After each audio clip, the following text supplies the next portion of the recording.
여러분, 여기 로마에서 로마 시내에 가면 아주 가장 크고 그리고 아름다운 분수로 트레비라는 분수가 있습니다. 트레비 분수에 가면은 그 트레비 분수 가운데 바다의 신인 포세이돈 상이 있고요. 그 양쪽에 두 마리 말이 조각이 되어 있습니다. 그래서 한 마리는 트리톤이라는 그 바다의 신이 잡고 있는 말인데 아주 마부의 손에 잡혀서 이렇게 온순하게 가고 있는 그런 말이 한 마리 있고, 또 한편에는 마부의 손을 벗어나서 자기 마음대로 가려고 하는 그렇게 날뛰는 거친 그 해마의 조각이 거기 트레비 분수에 이렇게 조각이 되어 있는 걸 우리가 볼 수 있습니다.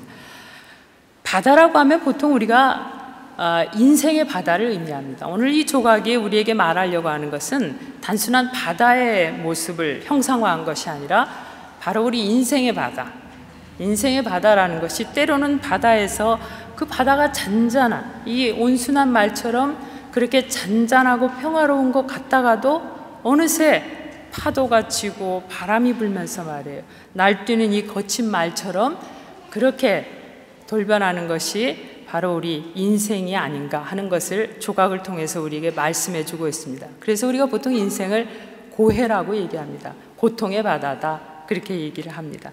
여러분, 저는 오늘 이 사순절 기간 우리 예수님께서 우리를 위해서 십자가의 고통, 고난을 당하시고 가신 그 고난 주간을 앞두고 그 주님을 쫓아가는 우리들이 우리의 인생의 고난 앞에서, 고통 앞에서 어떻게 주님의 십자가를 쫓을 수 있을지 한번 오늘 본문 말씀을 통해서 여러분과 함께 은혜를 나누고자 합니다. 오늘 본문 출애굽기 15장 22절에 보면 이스라엘 백성들이 홍해를 건너서 수르 광야로 들어갔습니다.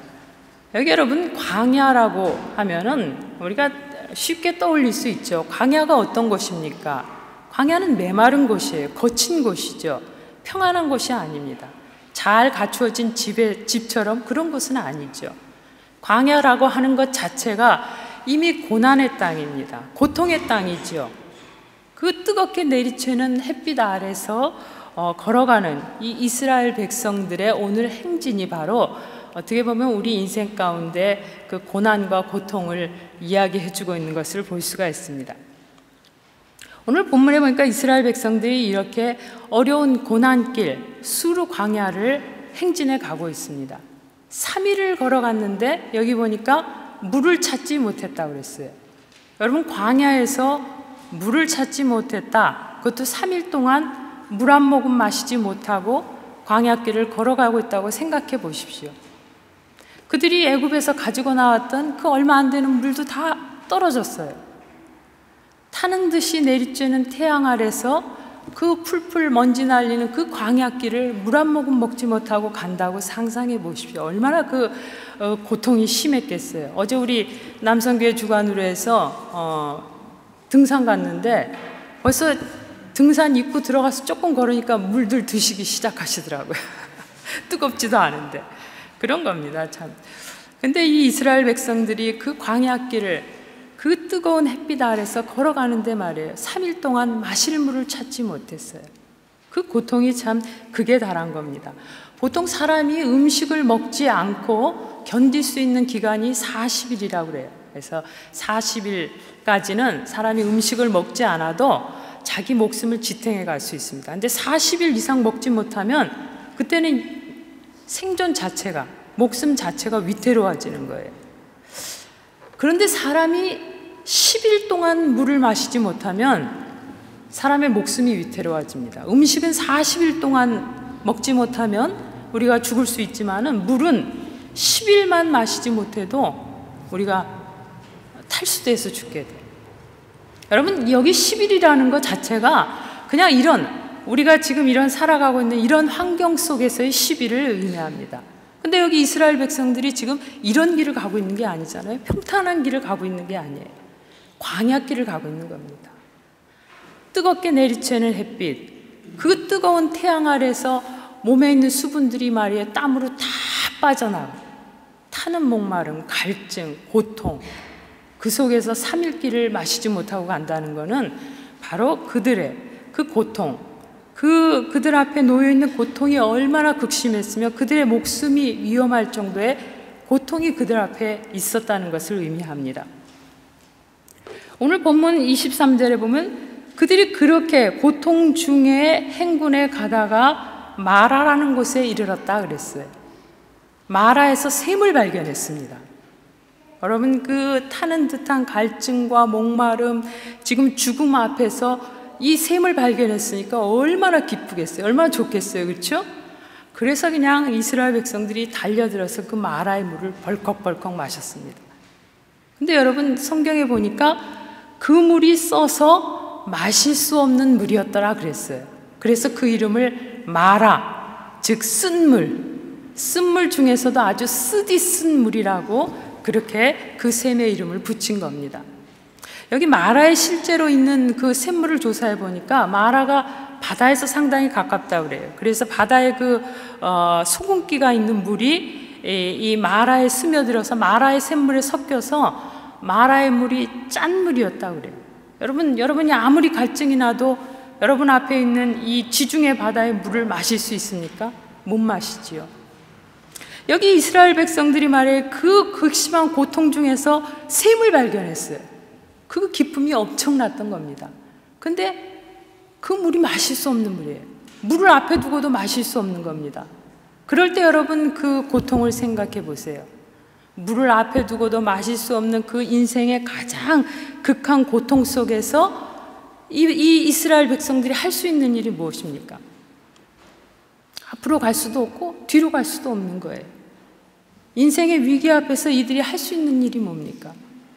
성경에 보니까 24절에 보니까 백성들이 무엇을 마실까 하여 모세에게 원망하여 이르되 우리가 무엇을 마실까 하매 그랬어요. 여러분, 자기들을 그 애굽에서부터 이끌어내서 하나님 주신 약속의 땅을 향해 가도록 이끌어낸 모세를 향해서 원망이 터져 나왔던 겁니다. 불평이 터져 나왔던 거예요. 여러분, 인생의 이런 고난, 위기 앞에서 원망, 불평은 문제 해결이 되지 않습니다. 어제 우리 남성교회하고 같이 등산 갔던 얘기를 아까 잠깐 말씀드렸는데 어제 우리 남성교회하고 같이 여기 로마에서 한 1시간 거리 떨어진 카프라니아라는 곳에 있는 산을 같이 등산했어요.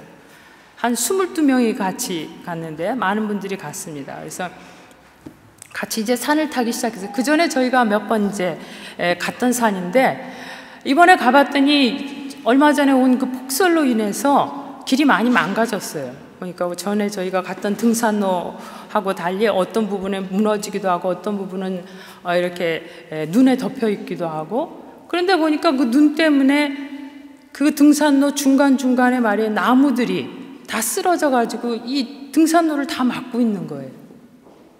그게 어떻게 합니까? 앞으로 나가야 되는데 그 나뭇가지를 치우려고 하니까 그 잡는 순간에 가시들이 그냥 나무 전체에 가시가 얼마나 강한지 말이에요. 그 잡아서 꺾으려고 저희가 가시에 많이 찔렸어요. 우리 신우식 집사님이 용감하게 맨손으로 달려들어가지고 막 가시를 꺾었는데 저는 오늘 저 교회 못 오실 줄 알았어요. 저도 이제 가지를 꺾다가 몇 군데 찔려가지고 어제 막 가시도 집에 와서 뽑고 막 그렇게 했는데, 여러분 그 등산로 곳곳에 나뭇가지들이 덮여가지고 말이에요, 길을 막고 그 막았던 그 나무들이 말 가시투성이었어요. 그걸 헤치고서 계속 등산로를 가는데 한두 군데 그런 게 아니에요. 가다 보니까 어떤 때는 말이에요, 완전히 치울 수도 없을 정도로 해서 옆으로 비껴가기도 하고 그렇게 해서 갔습니다. 여러분 22분 가신 분들이 말이에요, 목사님 아니 어쩌자고 우리를 이 등산 시켜주신다고 데려와서 이 가시밭길에다 갖다 이렇게 우리를 놓습니까? 이 손에 보십시오, 이 가시투성이에다. 그러면서 말이에요, 우리 같이 가신 분들이 정말 목사님 길 알고 지금 가시는 겁니까? 우리를 이런 가시밭길로 데려가면 되겠습니까? 말이에요, 원망하면서 더 이상 우리 목사님 못 쫓아가겠습니다 하고 말이에요, 각자 난 내 원하는 길로 가야 되겠다 해서 갔다 그러면은 아마 아직도 저희들은 그 산속에서 헤매고 있을지 모르겠어요. 근데 다행히 우리 22분 가신 분들이 말이에요, 계속 가시에 찔리고 말이에요, 가시에 옷이 막 찢기면서도, 그러면서도 우리는 우리의 목자이신 홍 목사님만 따라갑니다, 믿고 갑니다. 그리고 말이에요, 그 가시밭길을 믿고 감사하면서 따라가니까 나중에 정상에 올라가 보니까 여러분 지름길을 발견했어요. 사실은 가면서 말이에요, 야, 이 가시밭길 또 어떻게 어떻게 또 돌아갈까 말이에요. 그래서 저희끼리 앉아서 그러지 말고 몇 사람만 가서 차를 가져오고 우리는 좀 딴 길을 찾아가야 되지 않겠나 했는데, 그 길을 넘어가니까 마침 그 앞에 아주 쫙 뻗은 차도가 있고 쉽게 내려올 때는 왔습니다. 여러분, 사실 가시밭길이 쉬운 길은 아니에요. 불평이 나올 수밖에 없죠. 근데 불평과 원망은 우리 앞에 놓여 있는 가시밭길, 고난의 삶, 고통의 삶을 넘어갈 수 있는 그런 해결책이 아닙니다. 오늘 어저께 같이 가셨던 분들이 말이에요, 가시밭길이지만 참 감사함으로 쫓아갈 때 어떻게 했어요? 오늘 여기 다 이렇게 무사히 와 계시잖아요. 그런 겁니다, 여러분. 오늘 여기 이스라엘 백성들이 그들의 인생 앞에 놓여있는 이 극심한 고통 앞에서 원망할 때 그들은 그들 앞에 놓여있는 마라를 넘어갈 수 없어요. 극복해 갈 수 없습니다.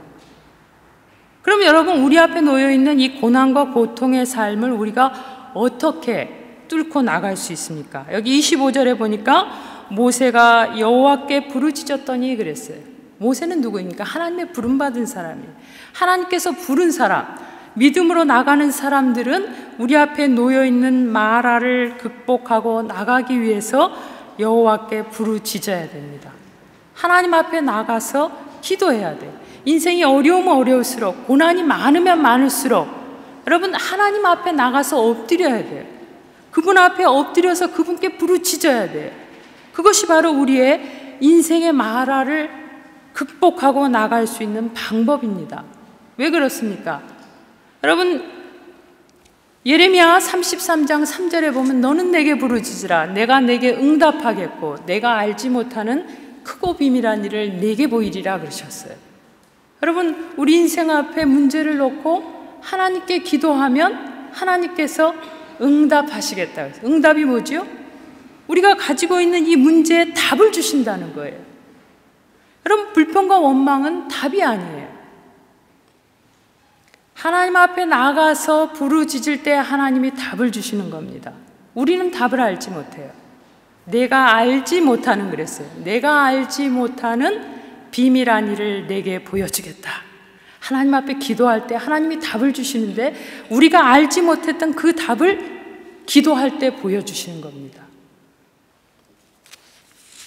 사랑하는 성도 여러분, 마라를 넘어가는 유일한 해결책은 바로 하나님 앞에 나가서 기도하는 거예요. 기도할 때 하나님이 답을 주세요. 기도할 때 하나님이 답을 보여주세요. 우리 다 같이 한번 따라서 해봅시다. 기도하면 하나님이 답을 주신다. 기도하면 하나님이 답을 보여주신다. 믿습니까, 여러분? 우리 인간의 속성이 그렇지 못해요. 어려울수록 불평합니다. 그러나 여러분, 불평은 우리를 오히려 더 혼란에 빠지게 합니다.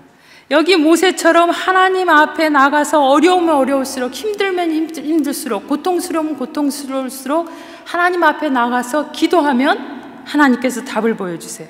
25절에 계속해서 보면 모세가 여호와께 부르짖었더니 여호와께서 그에게 한 나무를 가리키시니 그가 물에 던지니 물이 달게 되었더라. 여러분, 이 마라의 문제를 놓고 모세가 하나님 앞에 나가서 부르짖었어요. 하나님께서 어떻게 했습니까? 그에게 한 나무를 가리키시니 그가 물에 던지니 물이 달게 되었다. 답을 주셨어요. 모세가 알지 못했던 나무를 보게 하시고 그 나무를 던져 쓴 마라의 물이 달게 만드셨어요.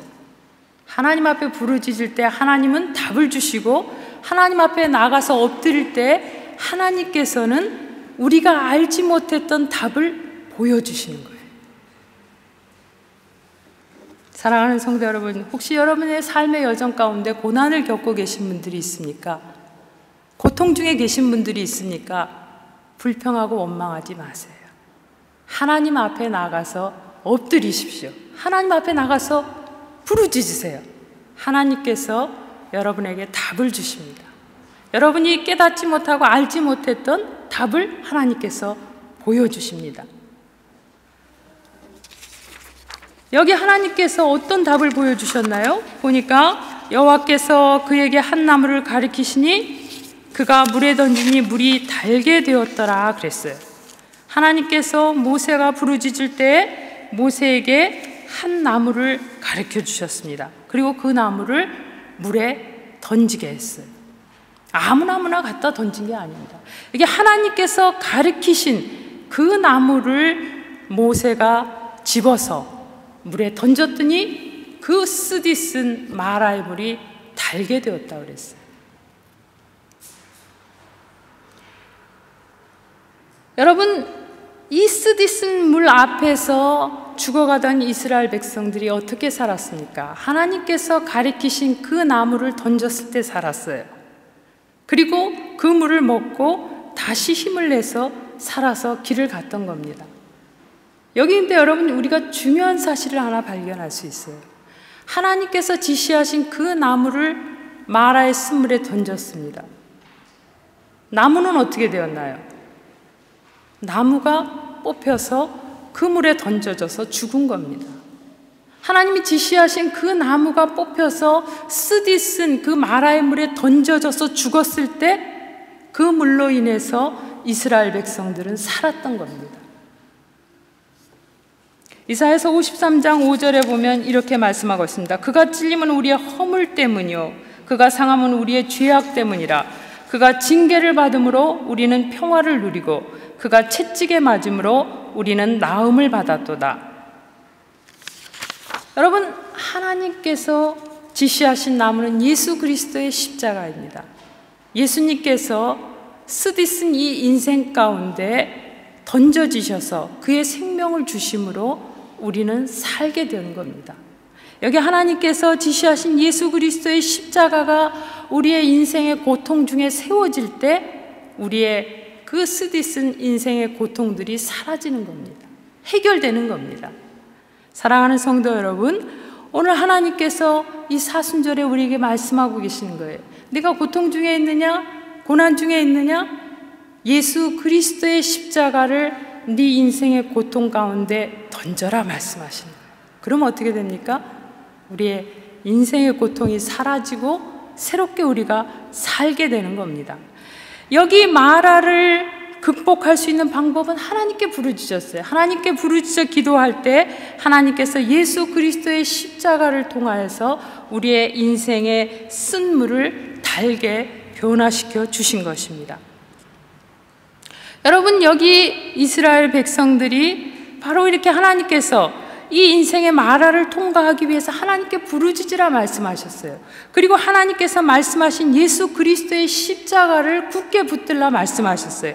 그 말씀과 법도를 가지고 듣고 지키고 순종하고 행하고 지키는 사람은 하나님께서 어떤 축복을 주십니까? 여기 26절에 보니까 내가 애굽 사람에게 내린 모든 질병 중 하나도 너희에게 내리지 아니하리니 나는 너희를 치료하는 여호와임이라 말씀하고 있습니다.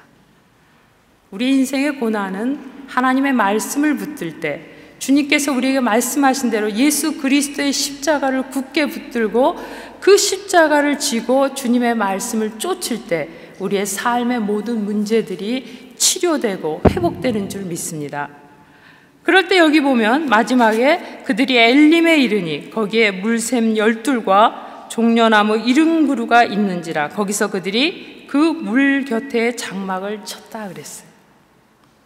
여러분, 인생의 쓰디쓴 마라를 넘어가기 위해서 하나님 앞에 부르짖고 예수 그리스도의 십자가를 붙잡고 하나님의 말씀을 쫓을 때 여기 엘림에 이르는 것을 볼 수가 있습니다. 엘림은 어떤 곳이냐 하면은 물샘 12이 있었다고 그랬어요. 물샘이 뭐예요? 샘물이에요. 여러분, 샘이 한두 개만 있어도 참 그 사막 가운데서 굉장히 좋은 곳이죠. 여기 종려나무 70그루가 있었다.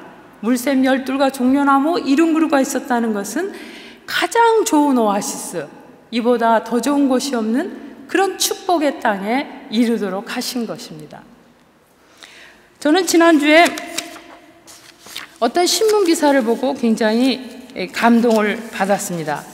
어떤 분에 대한 이야기인데요. 이분은 아주 어렸을 때 아버지가 돌아가셨어요. 그리고 12살 때 친구들과 같이 축구를 하다가 친구가 찬 그 축구공에 눈을 맞아가지고 망막이 떨어져 나가면서 시력을 잃게 되었습니다. 맹인이 되었어요. 그 소식을 그의 어머니가 듣고 충격을 받아 쓰러져서 어머니가 돌아가셨어요. 이제 남은 어린 동생들을 책임지기 위해서 그 19살밖에 되지 않은 누나가 학업을 포기하고 그리고 공장에 가서 아침 새벽부터 밤까지 일을 합니다. 그렇게 2년을 일하다가 과로로 인해서 누나가 그만 또 죽고 말았어요. 이분은 장님이 되었어요. 동생들을 2명 있는 동생들을 먹여 살릴 수가 없었어요. 그래서 이분은 맹인 학교로 보내져서 직업훈련, 보통 맹인들이 하는 안마 교육 받는 곳으로 보내지고 또 아래 동생 하나는 철물점으로 보내져서 심부름 하는데 막내 여동생은 너무 어리니까 일을 못하니까 고아원에 보내졌어요. 이분이 절망 가운데서 인생의 쓰디 쓴 그 마라 가운데서 정말 나는 이제는 더 희망이 없다. 내가 할 수 있는 일이 없잖아요. 장님으로서 안마하면서 하루하루를 살아가는 것 외에는 내게 더 이상 아무 희망이 없다. 불평하고 원망했다면은 오늘 우리 가운데 이분의 이야기를 하지 못했을 겁니다. 이분은 믿음 가운데서 하나님을 바라보면서 그래도 하나님이 나를 이렇게 하신 거야. 하나님 뜻이 있지 않겠나. 하나님이 나를 여기까지 인도하셨는데 하고 그때부터 믿음으로 열심히 공부하기 시작했습니다. 열심히 공부해서 연세대학교에 가서 학위를 하고 그리고 미국 유학을 가서 박사를 따고 미국 대학에서 교수가 되어서 가르치다가 한국인으로서는 그 미국 정부의 가장 높은 자리인 정책 차관보의 자리에까지 올랐어요. 2 자녀들이 훌륭하게 자랐습니다. 한 아들은 아주 미국에서 인정받는 그런 권위 있는 안과 의사가 됐어요. 또 한 아들은 변호사가 되어서 현재 오바마 정부의 그 정책 고문으로 지금 활동을 하고 있습니다. 이분이 바로 강영우 장로님이세요. 여러분, 인생의 그 극심한 마라 앞에서 불평하고 원망했다면 이분은 지금 아직도 어느 곳에선가 누군가의 그 다리를 주무르면서 사는 안마사로 그렇게 살고 있을 거예요. 그러나 오늘 하나님 앞에 나가서 부르짖고 정말 주의 말씀을 붙잡고 나갈 때 이분이 그 마라를 넘어서 하나님이 주신 축복의 땅을 향해서 갈 수 있었던 겁니다. 그런데 여러분, 얼마 전에 신문에 보니까 이분이 얼마 전에 췌장암으로 소천했다는 그런 신문 기사를 읽었습니다. 2월 23일에 소천하셨어요. 여러분, 이분이 얼마나 고난 많은 삶을 살았습니까? 참 극심한 고통 중에 하나님 주신 축복을 받고 살았는데 어느 날 병원에 갔어요. 담석 수술을 하기 위해서 갔습니다. 담석 수술을 하러 병원에 갔는데 병원에서 췌장암 말기라는 진단이 나왔어요. 그리고 당신은 앞으로 2-3달밖에 살지 못합니다 하는 그런 청천벽력 같은 그런 소식을 들은 거예요. 여러분, 우리가 그동안은 그래도 하나님 감사합니다 하고 살 수 있어요. 그렇지만 여러분, 이런 인생의 극한 위기 앞에서 어떻게 하겠습니까? 하나님 어떻게 이러실 수가 있습니까? 내 부모님도 데려가시고 누나도 데려가고 내 눈도 멀고 동생들은 다 이렇게 되고 그런 고난 중에서도 지금까지 살려주셨으면 마지막은 잘 되게 하셔야죠.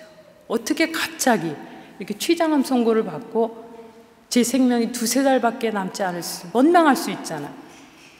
여러분, 근데 그분이 그 말기암 사형 선고를 받고 그분이 아는 지인들에게 편지를 보냈습니다. 오늘 여러분과 함께 그 편지를 함께 읽고자 합니다. 앞부분 가족들에게 보내는 내용을 빼고 그 지인들에게 썼던 내용들을 여러분에게 읽어드리겠습니다. 여러분 감사합니다. 하나님의 축복으로 저는 참으로 복되고 감사한 한평생을 살아왔습니다. 저의 실명을 통해 하나님은 제가 상상조차 할 수도 없는 역사들을 이루어 내셨습니다. 전쟁이 휩쓸고가 폐허가 된 나라에서 어린 시절을 보내고 두 눈도 부모도 누나도 잃은 고아가 지금의 이 자리에 서 있을 수 있는 것은 하나님의 인도하심 덕분입니다. 실명으로 인해서 당시 중학생이라면 꿈도 못 꿨을 예쁜 누나의 팔짱을 끼고 걸을 수 있었고, 실명으로 인해서 열심히 공부해서 하나님의 도구로 살아보겠다는 생각도 하게 됐습니다. 실명으로 인해서 책도 쓸 수 있었고 세상 방방곡곡을 다니며 수많은 아름다운 인연들도 만들었습니다. 하나님께서 마련해 주신 아름다운 인연들로부터 받은 게 너무 많아서 봉사를 결심할 수 있었고, 이 일을 통해 많은 사람들에게 감동을 전하는 강연들도 하게 되었습니다. 두 눈을 잃고 저는 한평생을 살면서 너무나 많은 것을 얻었습니다. 늘 여러분의 곁에서 함께 하면서 이 세상을 조금 더 아름다운 곳으로 만들기 위해 노력하고 싶은 마음은 무엇보다 간절하나 안타깝게도 그럴 수 없는 것이 현실입니다. 최근 여러 번 병원에서 검사와 수술, 치료를 받았으나 앞으로 저에게 허락된 시간이 길지 않다는 것이 의료진들의 의견입니다. 여러분들이 저로 인해 슬퍼하시거나 안타까워하지 않으셨으면 하는 것이 저의 작은 바람입니다. 아시다시피 저는 누구보다 행복하고 축복받은 삶을 살아오지 않았습니까? 끝까지 하나님의 축복으로 이렇게 하나둘 주변을 정리하고 사랑하는 사람들에게 작별히 인사할 수 있는 시간도 허락받았습니다. 한 분 한 분 찾아뵙고 인사드려야 하겠지만 그렇게 하지 못하는 점 너그러운 마음으로 이해해 주시기를 바랍니다. 여러분으로 인해 저의 삶이 더욱 사랑으로 충만했고 은혜로웠습니다. 감사합니다. 2011년 12월 16일 강영우 드림. 지인들에게 이분이 이 마지막 편지를 보내고 2월 23일 별세하셨습니다. 여러분, 저는 이분의 이 마지막 서신을 읽으면서 정말 그분이 어떻게 그 인생의 쓰디쓴 마라를 그렇게 잘 극복하고 엘림에 도달할 수 있었을까? 바로 그분 스스로가 원동력이라는 책에서 그렇게 고백했습니다. 내가 그렇게 할 수 있었던 원동력은 바로 믿음입니다. 하나님에 대한 믿음이 나로 하여금 마라에 머물러서 원망하고 불평하게 만들지 않고 마라를 넘어서 하나님이 주신 엘림을 향할 수 있도록 나를 인도하셨습니다. 여러분, 이 사순절 기간에 우리는 우리의 삶을 다시 한번 돌아보기를 원합니다. 우리 삶에 고난과 어려움과 고통이 있다 할지라도 여러분 불평하고 원망하지 마십시오. 고난 속에서 더욱더 예수 그리스도께 나가서 기도하고 말씀 붙들고 순종하면서 예수 그리스도의 십자가를 든든히 붙잡고 나가시기를 소원합니다. 그러면 여러분, 하나님께서는 마라 같은 우리의 삶을 치유하셔서 엘림에 이르게 하시는 축복을 우리에게 주십니다. 그분의 육신은 비록 우리를 떠났지만 저는 그분의 죽음이야말로 정말 진정한 축복, 엘림의 죽음이라고 그렇게 고백하고 싶습니다. 저도 사실 이분의 죽음을 보면서 이분의 죽음이 우리에게 주는 그 아름다움, 그래서 이분의 육신은 떠났지만은 우리도 정말 이분처럼 이렇게 살다가 정말 하나님 앞에 가는 축복을 받아야 되지 않겠나 하고 많이 생각했습니다. 사랑하는 성도 여러분, 이 사순절에 정말 이렇게 믿음을 쫓아감으로 하나님이 주신 진정한 엘림에 도달됐던 이런 분들의 삶을 돌아보면서 우리도 인생의 고통 중에 불평하지 말고 우리 가운데 주신 예수 그리스도의 십자가 굳게 붙잡고 감사함으로 이 사순절 하나님 주신 삶을 살아가시기를 주님의 이름으로 축원드립니다. 기도하겠습니다. 하나님 감사합니다. 부족한 저희들 참으로 늘 작은 고통에도 불평하고 원망하고 갈 길 몰라 방황했던 저희들, 그러나 어제나 오늘이나 영원토록 참으로 변함없으신 예수님께서 우리 가운데 오셔서 우리의 모든 고통 사해 주시고 변화시켜 주시고 하나님이 원하시는 엘림을 향해 가도록 오늘도 말씀하시는 주님의 음성을 듣습니다. 이 사순절 기간에 정말 기도하며 우리 가운데 주신 예수 그리스도의 십자가 굳게 붙잡고 말씀을 쫓아 하나님이 주신 엘림을 향하여 나아갈 수 있도록 우리들을 인도하여 주시옵소서. 감사하며 예수님의 이름으로 기도하였사옵나이다. 아멘.